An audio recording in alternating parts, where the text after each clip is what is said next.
Let's talk about that other scene that's in Hall County because it's been facing a lot of damage today. This was on Calvary Church Road.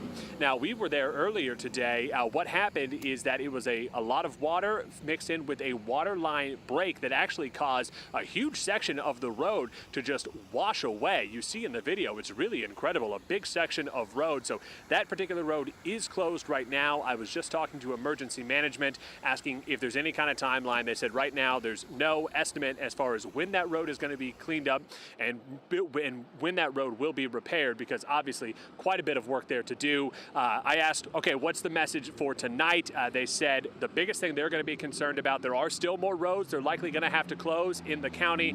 Just asking everybody in Hall County, be aware, especially as the sun is going on as down as it is right now. It's going to be a little difficult to see any of those flooded areas. So if you live near water, just take it very easy tonight into tomorrow morning, and hopefully everybody can stay safe. We'll send it back to you all in the studio.